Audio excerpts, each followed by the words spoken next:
Legal, legal, questão 21. Olha só. A figura abaixo representa dois fios retilíneos e longos, 1 e 2, mostrados em corte, percorridos por correntes elétricas I1 e I2, perpendiculares à folha do papel.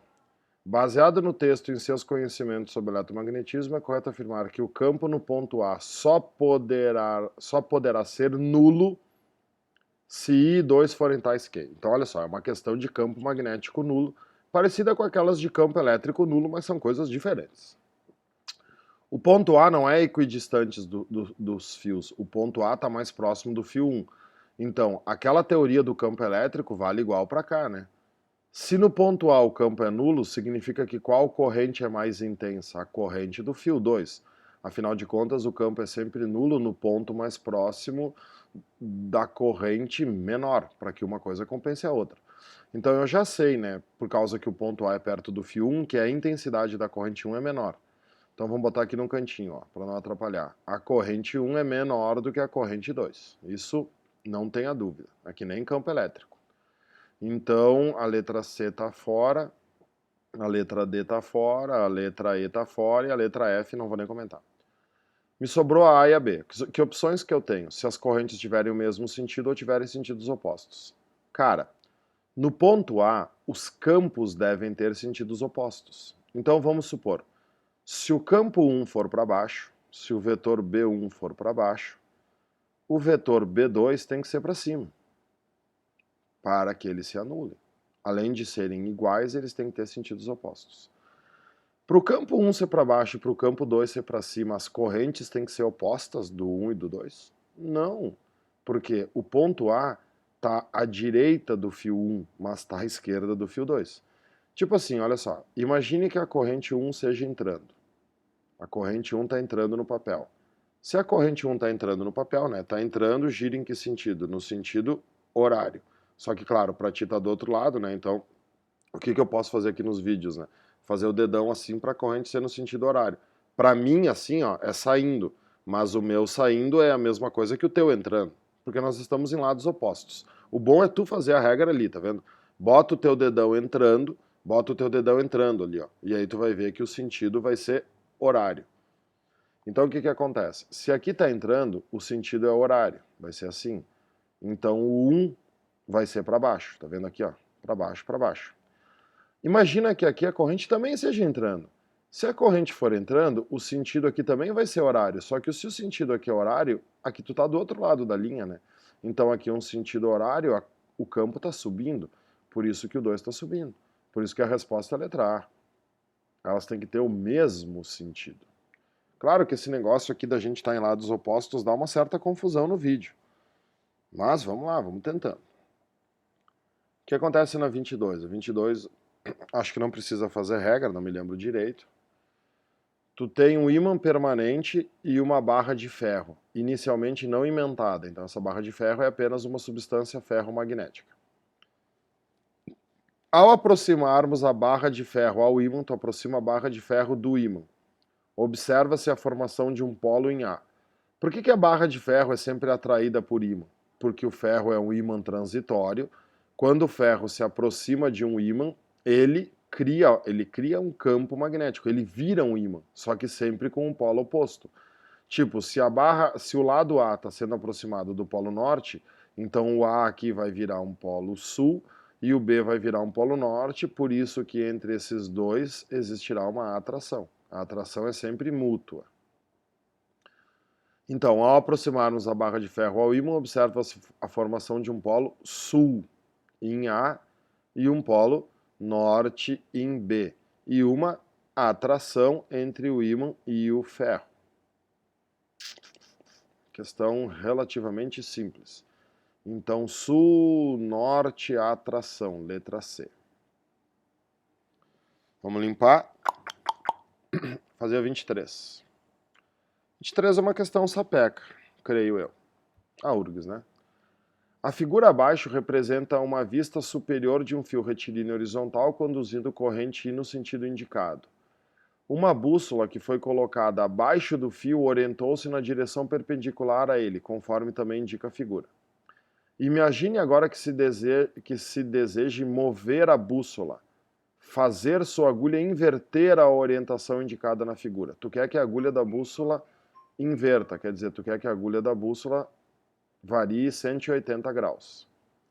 Para obter esse efeito, considere os seguintes procedimentos. Bom, não é uma questão difícil, só tem que entender o seguinte, aqui está o fio, né? Como é que é o campo? O campo ele é circular ao redor do fio, isso é uma questão bem 3D. Então, olhem o que eu estou fazendo aqui, né? Se a corrente for assim, no meu caso, o campo vai girar assim. Então, tu vai fazer isso aqui. Se tu colocar uma bússola em cima do fio, a bússola vai apontar para cá, porque o sentido do campo é esse. Se tu botar uma bússola embaixo do fio, a bússola vai apontar para cá. A linha magnética ela é circular. Ó. O que é uma linha magnética? Uma linha magnética é a própria orientação da bússola. Então a bússola aqui aponta, né? Imagina que o dedão seja o norte, a bússola está apontando para cá, a bússola está apontando para cá. Não interessa, nesse caso da URGS, aonde está o norte e onde está o sul da bússola. O que interessa é que ele quer inverter a bússola. Como é que tu inverte a bússola? Número 1, invertendo a corrente. Tipo, se a corrente for para cá e a linha fizer assim, a bússola vai fazer assim e embaixo vai fazer assim. Se eu inverter a corrente, a linha inverte. Então a bússola vai ter que fazer, em cima ela vai ter que estar apontando para mim, embaixo ela vai ter que estar apontando para ti. Então, primeiro procedimento para inverter a bússola, inverter a corrente. Então, o número 1 diz, inverter o sentido da corrente elétrica aí, mantendo o fio, aqui saiu uma coisa estranha, mas tudo bem, mantendo o fio na posição em que se encontra a figura, esse A aqui é Na, né? Então é claro que a número 1 está certa. Se tu inverter a corrente e manter tudo igual, a bússola vai inverter. O que diz a 2? Efetuar a translação do fio para uma posição abaixo da bússola, mantendo a corrente no sentido indicado da figura. Claro, por que a 2 vai funcionar? A bússola está localizada embaixo do fio, aquilo que eu te expliquei. Ó. O campo gira ao redor do fio. Se em cima a bússola aponta para ti, embaixo ela vai apontar para mim. Se tu manter a corrente e tu botar o fio, a bússola vai passar a inverter, porque o campo em cima e o campo embaixo são sentidos opostos. E a 3 diz o quê? Efetuar a translação do fio para uma posição abaixo e inverter a corrente. Cara, se tu inverter o fio, né, a bússola está em cima, a bússola está embaixo, tu botar a bússola em cima, tu vai inverter a bússola. E aí, se tu inverter a corrente, a bússola volta para a posição original. O que está acontecendo na 3? Uma ação anula a outra. Então a número 3 está fora, a bússola vai ficar na mesma posição que ela está, é apenas 1 e 2.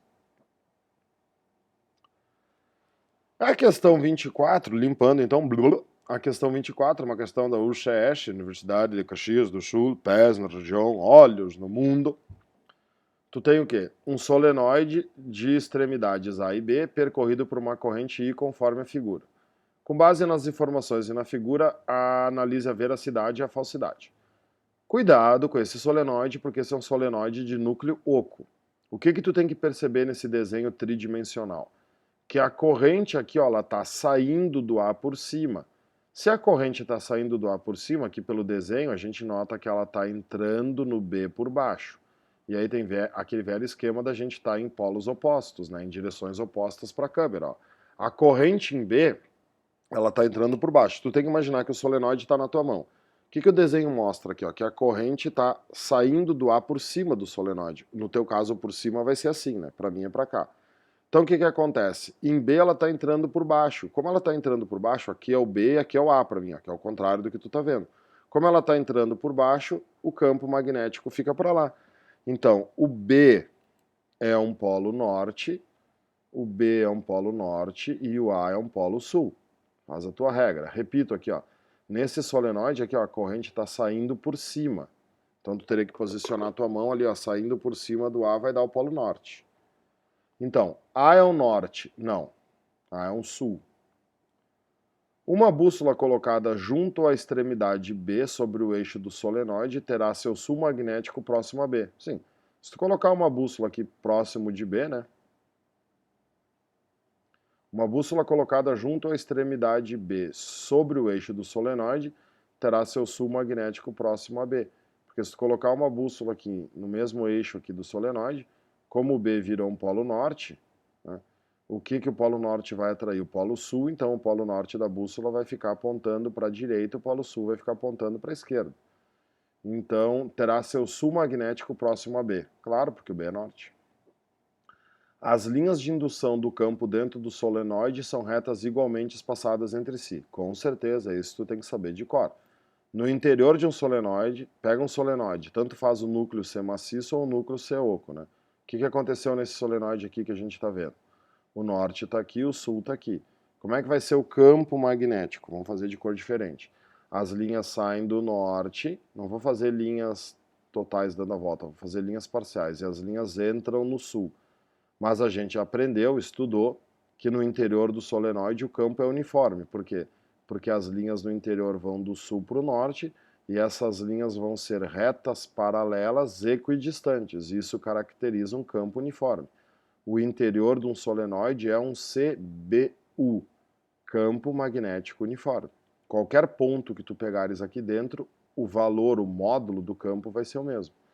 Então é falso, verdadeiro e verdadeiro, letra E. Muito bem, muito bem, muito bem. Estamos indo.